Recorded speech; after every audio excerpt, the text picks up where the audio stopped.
Blablabla, l'action communautaire, l'économie sociale, j'y connais rien. Est-ce que c'est normal d'y connaître rien du tout? Est-ce que c'est important? J'aimerais bien le savoir. Peut-être que oui, peut-être que non. Personnellement, l'action communautaire, je ne suis pas vraiment informé. Je pourrais pas vous dire de plus, pardon. Pour moi, l'action communautaire, ça signifie aider les gens, faire son possible, donner un maximum de soi et aussi contribuer à la société d'aujourd'hui. L'économie sociale, c'est les ménages, les familles. Je sais qu'il y a des organismes, mettons, plus installés qui font ça. Il y a la Caisse des Jardins qui a une succursale d'économie solidaire, donc moi je suis là aussi. Donc pour moi, ça veut dire oui, des petits gestes de petites organisations, mais aussi il y a beaucoup de gens dans cette caisse-là qui vont là pour, mettons, mettre leur argent à la bourse, mais pour des choses, des organismes d'ici, locales. L'économie sociale, ça me dit pas grand-chose pour être bien franc. Salut, bienvenue à Job de valeur. Alors moi, c'est Sophie et avec cette émission, je vais te présenter des métiers et des professions en économie sociale et en action communautaire. C'est un secteur d'activité très varié et très dynamique où on peut exercer des professions dans des domaines aussi passionnants que la santé, les services sociaux, les loisirs, l'aide domestique ou encore la défense des droits. Aujourd'hui, je m'entretiens avec des travailleurs et des travailleuses qui ont fait le saut en économie sociale et en action communautaire. Ils vont me partager leur passion. Au Québec, l'économie sociale et l'action communautaire, c'est plus de 125 000 emplois à valeur ajoutée et donc de multiples possibilités d'exercer un emploi passionnant. Plusieurs parcours académiques peuvent te conduire à travailler dans ce secteur. Certaines organisations ont besoin de personnes possédant un diplôme professionnel, collégial, technique ou encore universitaire. Il est possible également de développer et de faire reconnaître ses compétences en milieu de travail avec le programme d'apprentissage en milieu de travail PAMT. Par exemple, il existe un PAMT pour le métier de préposé d'aide à domicile qui est un processus structuré d'apprentissage offert à près de 6 000 préposés d'aide à domicile au Québec. Toi aussi, tu veux travailler dans un secteur d'emploi où tes compétences seront reconnues et valorisées? Eh bien, fais le saut! Alors aujourd'hui, on est au Bistrot In Vivo. Le Bistrot In Vivo, c'est une entreprise d'économie sociale. Alors si tu veux te faire plaisir et les soutenir, n'hésite pas à venir ici boire un verre de sangria au litchi. L'économie sociale, ça fait partie de ton quotidien et tu le sais peut-être pas. Tu as peut-être déjà acheté un livre dans une coopérative scolaire ou encore tu connais quelqu'un qui vit dans une coopérative d'habitation. Peut-être que tu as bu un café qui est issu du commerce équitable. Bref, l'économie sociale, ça fait partie de ton quotidien et ça assure le développement socio-économique du Québec et de ses régions. Alors je vais te donner un petit cours rapide sur l'économie sociale. Au Québec, on a 3 grands secteurs d'emploi. Le privé, le public et le secteur de l'économie sociale. Le secteur de l'économie sociale, c'est des milliers d'organisations qui ont un statut d'organisme à but non lucratif ou alors de coopérative. On dit que c'est des entreprises collectives, citoyennes, parce qu'elles sont issues de l'initiative de citoyens qui veulent améliorer leur qualité de vie. Les entreprises d'économie sociale, c'est des entreprises dynamiques, actives, qui se distinguent de l'entreprise privée de par leur mission qui est avant tout sociale. Les entreprises d'économie sociale, tu peux t'y impliquer bénévolement, mais tu peux également y faire une carrière passionnante. Alors aujourd'hui, je te fais rencontrer des travailleurs et des travailleuses qui ont fait le saut en économie sociale. Tout d'abord, je vais rencontrer Charles et Bianca qui sont gérants et professeurs.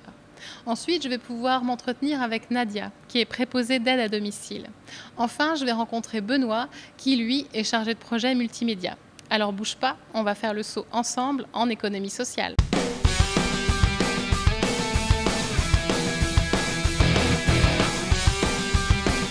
Je suis Charles Deschamps, gérant du TAS.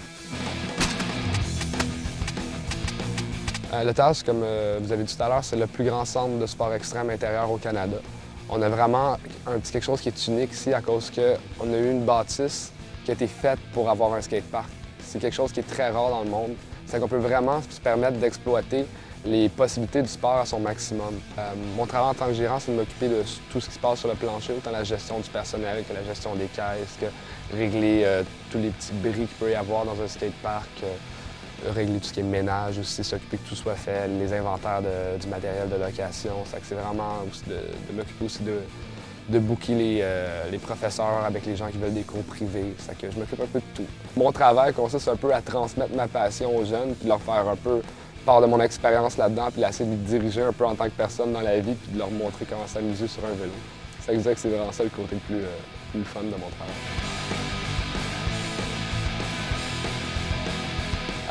Je pense qu'il faut aimer les jeunes, premièrement, aimer les gens tout court, avoir une passion pour ces sports-là, parce que c'est un milieu qui est très petit. C'est que faut bien comprendre tout ce qui se passe dans ce milieu-là, tous les petits détails, toutes les subtilités de l'évolution du sport. Il faut être un peu un passionné de ces sports-là. Puis je dirais aussi qu'il faut avoir des qualités administratives, des qualités de l'organisation, en gros. C'est vraiment motivant parce que ça représente des valeurs que moi, j'affectionne beaucoup. Comme exemple, pour ne donner rien à but non lucratif, on ne cherche pas à faire de l'argent, puis ça, c'est déjà très beau comme entreprise. C'est que des fois, ça arrive qu'il y a des jeunes ici qui viennent jeter la place puis qui n'ont pas le 11 $ que ça prend pour rentrer. Bien, je dis, viens m'aider, on va passer une petite heure le balai là-bas, on va nettoyer les rampes, puis après ça, je les laisse s'amuser gratuitement. Puis mes patrons favorisent ça, ils trouvent ça le fun qu'on ait des jeunes du quartier, puis qu'on crée une espèce de sentiment d'appartenance à la place, que les jeunes se retrouvent dans la place. Puis avoir ça comme valeur à place d'avoir peut-être le profit, je trouve que c'est assez le fun de travailler dans ce milieu-là pour ça. C'est que j'ai fait du BMX toute ma vie, j'ai voyagé un peu partout dans le monde, j'ai fait des études en administration, alors c'est que j'étais un peu dans le profil pour avoir ce type de poste-là. Tous mes amis qui étudient en administration ont eu des jobs de gérance, puis moi j'ai aussi à combiner passion et carrière, c'est que je suis assez chanceux. Ça.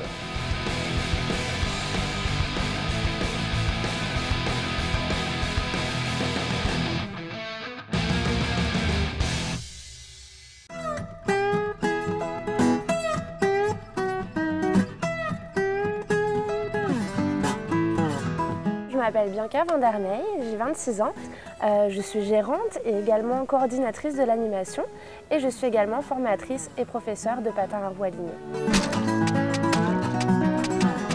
Le poste de coordonnatrice à l'animation, c'est encadrer toutes les différentes activités qu'on peut accueillir ici au TAS, que ce soit les cours de groupe, les cours privés, ou bien même les fêtes d'enfants, les différentes activités qu'on peut accueillir, et puis toutes les différentes disciplines également. On a du roller derby, du roller hockey, du patinage de vitesse. On a vraiment beaucoup de disciplines qui viennent ici au TAS, puis il faut veiller au bon fonctionnement de tout ça, à l'aménagement des espaces, car ils ont besoin d'avoir chacun des espaces un peu aménagés différemment.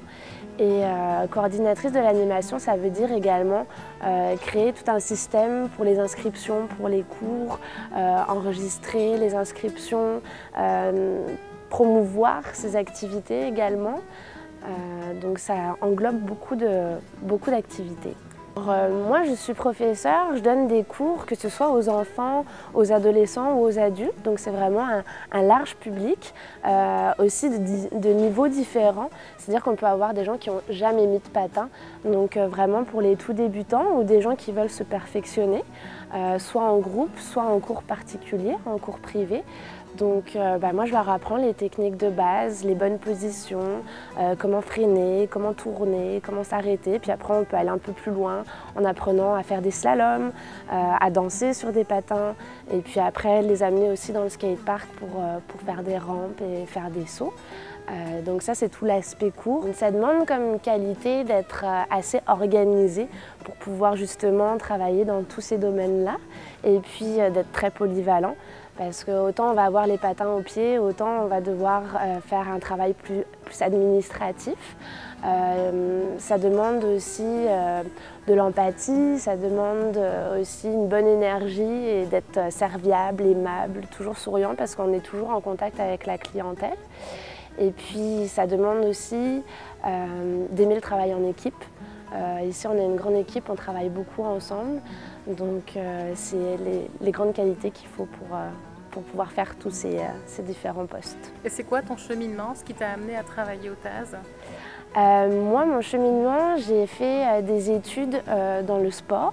J'ai un diplôme d'éducateur sportif polyvalent pour tous les sports. Puis j'ai passé un diplôme d'État aussi pour être professeur de patin. Au début, je ne pensais pas vraiment que le domaine du patin pouvait amener vraiment à pouvoir travailler à temps plein dans ce domaine-là. Et puis avec le TAS, je me suis rendu compte que si. Donc c'est ça, mon cheminement c'était les sports, ma spécialité c'était le patin. Et puis ici au TAS, c'était vraiment l'endroit parfait pour développer toutes ces capacités, toutes ces habiletés. Et c'est quoi l'aspect le plus motivant pour toi, venir ici tous les matins au TAS? C'est quoi ce qui te booste? Ce qui me booste, bien sûr, c'est de mettre les patins aux pieds tous les jours et puis de réussir à transmettre cette passion à d'autres personnes, que ce soit à des enfants ou à des adultes, des gens au début qui sont peut-être un petit peu craintifs par rapport à ce sport, qui n'ont pas trop confiance et puis qui repartent à la fin de la journée en ayant plus confiance en eux, puis en ayant envie de remettre les patins et de revenir. Ça, c'est une grande satisfaction pour moi. Puis c'est travailler dans le milieu du sport, travailler avec des jeunes, travailler en équipe, c'est ça qui me passionne.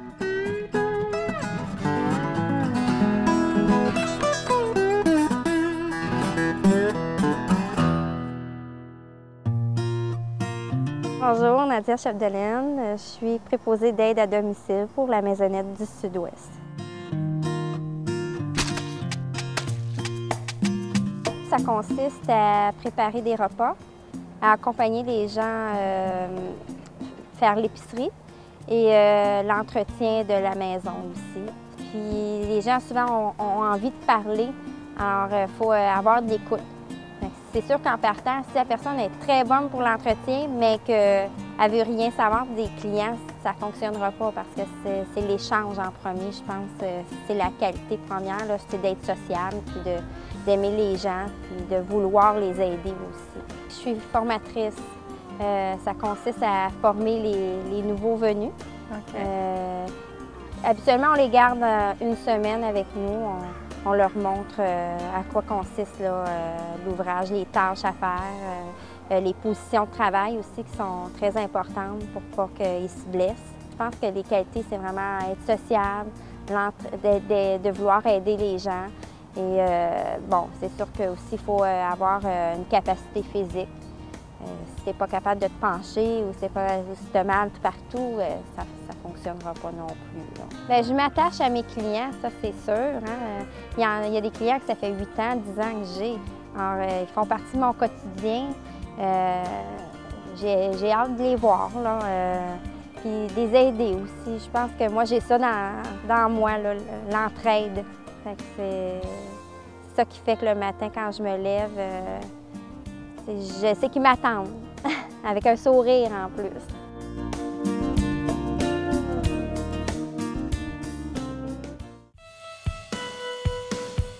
Je m'appelle Benoît. Je suis chargé de projet pour transition chez Cybercap.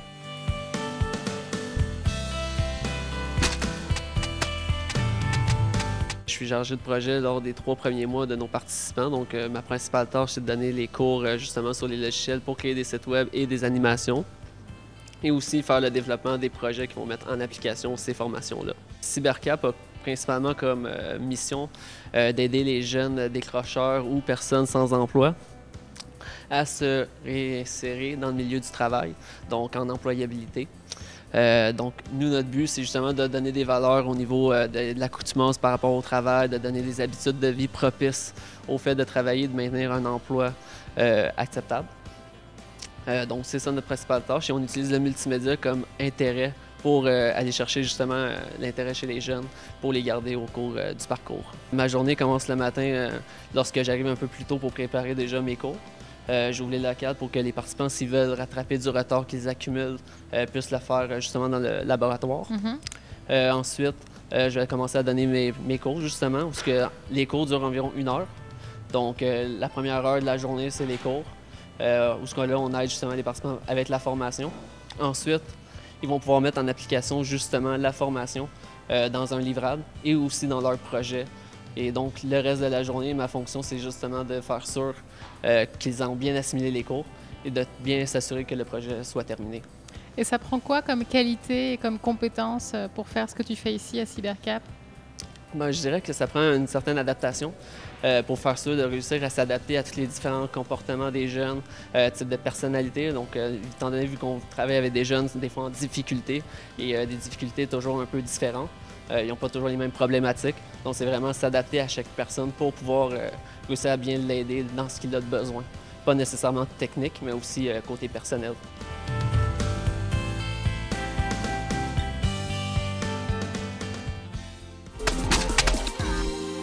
L'action communautaire et l'économie sociale possèdent plusieurs ressemblances. Tout d'abord, c'est l'adhésion à des valeurs de solidarité, de démocratie, d'autonomie et de citoyenneté. Un autre point commun, c'est également l'offre d'activités, de biens, de produits et de services où l'on fait la promotion d'un modèle de développement durable, redistributif et solidaire. Enfin, c'est également l'importance accordée à la place et au rôle des employés au sein de l'organisation. Alors toi aussi, tu veux faire une différence et travailler solidairement? Eh bien, fais le saut! Alors l'action communautaire, qu'est-ce que c'est? L'action communautaire, ça fait partie de ton quotidien. Tu es peut-être déjà allé dans une maison des jeunes près de chez toi. Peut-être que tu as déjà fait du bénévolat pour un organisme de défense des droits. Tu es peut-être déjà venu ici au Café Graffiti pour regarder les œuvres des artistes graffiteurs. Bref, l'action communautaire, ça fait partie de ton quotidien.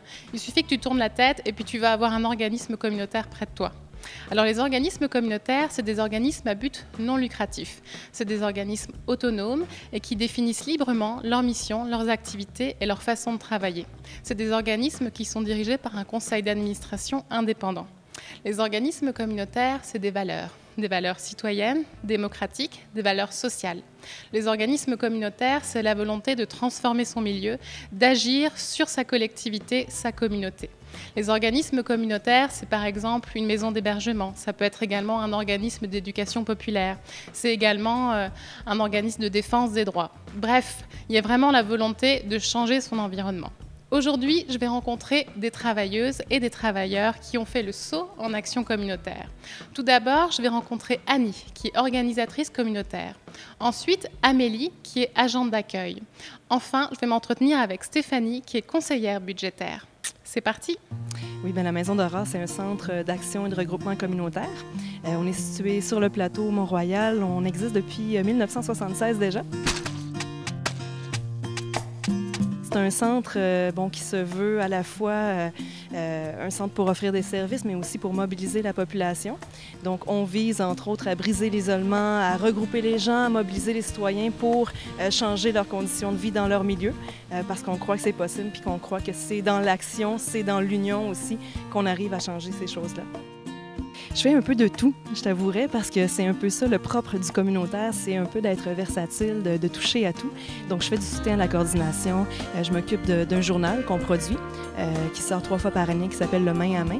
Donc, j'ai une équipe aussi de bénévoles qui sont mes journalistes en herbe, qui s'occupent aussi de remplir finalement ce journal-là, qui parle de nos activités, qui parle de ce qu'on est, qui parle aussi des enjeux dans le quartier.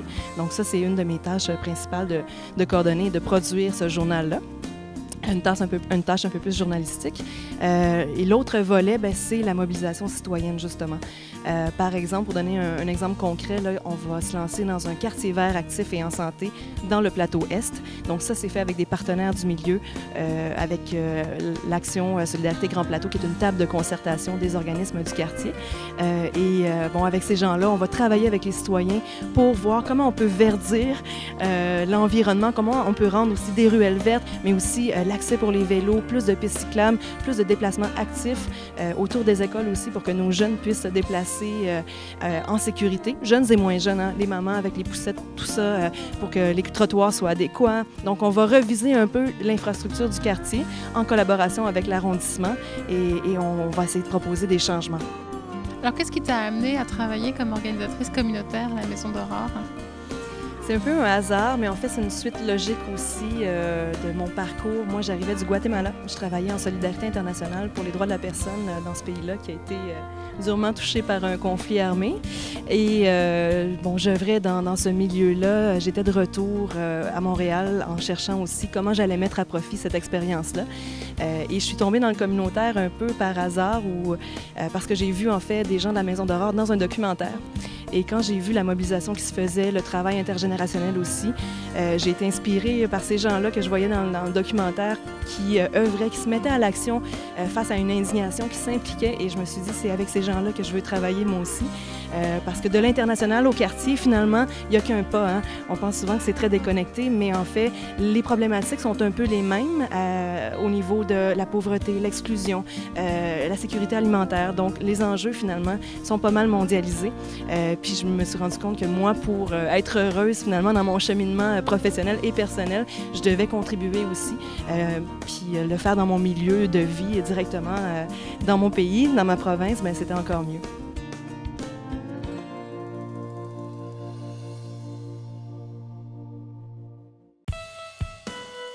On est un organisme qui est voué à l'aide à l'insertion aux immigrants dans la société québécoise.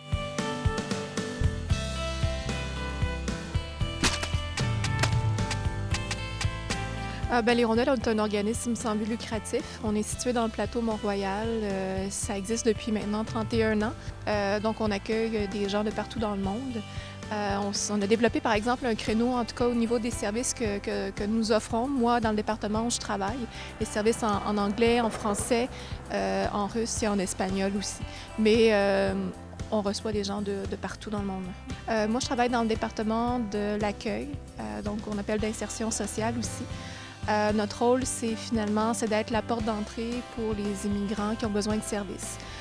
Donc, ça peut être des gens qui viennent d'arriver comme des gens qui sont établis au Québec depuis un certain temps, mais qui ont des besoins spécifiques.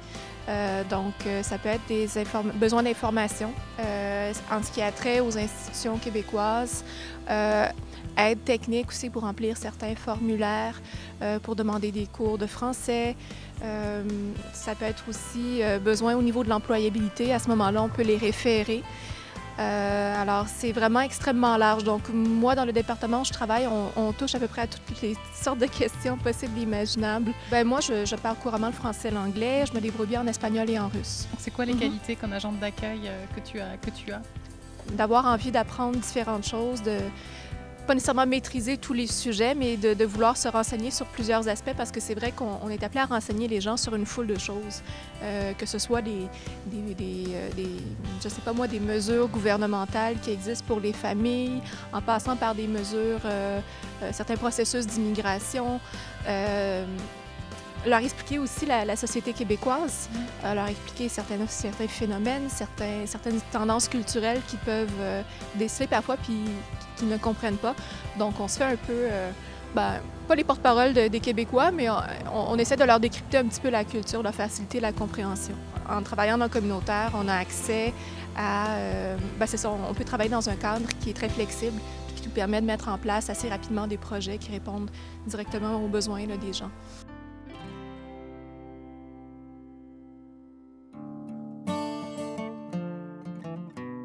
La CEP de l'Est de Montréal, c'est un organisme dont la mission est de faire la défense des droits des consommateurs.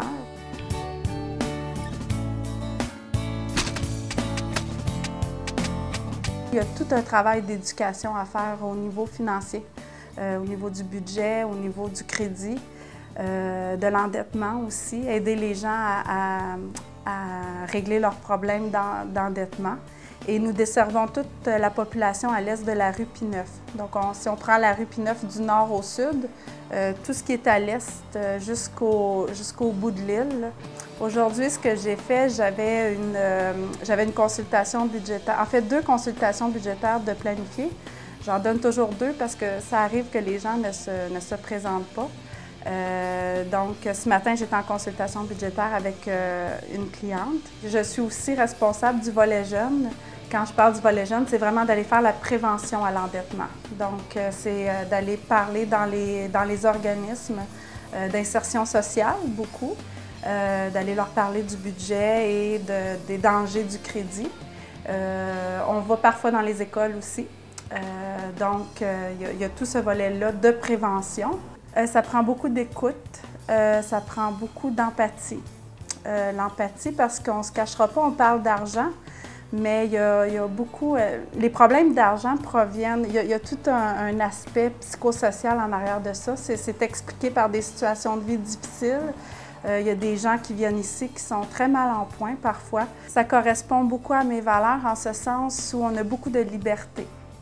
Si j'ai des projets à soumettre, je vais me sentir écoutée, je il y a de grandes chances que je puisse les accomplir, ces projets-là, alors que si je travaillais en institution, ça ne serait pas du tout le cas. Et c'est ce qui fait que je choisis de rester ici. C'est la raison principale pour laquelle je reste ici, c'est que je ne suis pas contrainte. J'ai pas de contraintes comme j'en aurais, je pense, au niveau institutionnel. Je me sens écoutée, puis on fait vraiment le travail qu'on a envie de faire, puis c'est la raison pour laquelle je reste ici. Alors, c'était la première émission de Job de valeur. J'espère que tu as envie d'en savoir un peu plus maintenant sur les métiers et les professions en économie sociale et action communautaire. On se retrouve à la prochaine émission pour plus de découvertes et de métiers passionnants dans le secteur. À la prochaine! Fais le saut!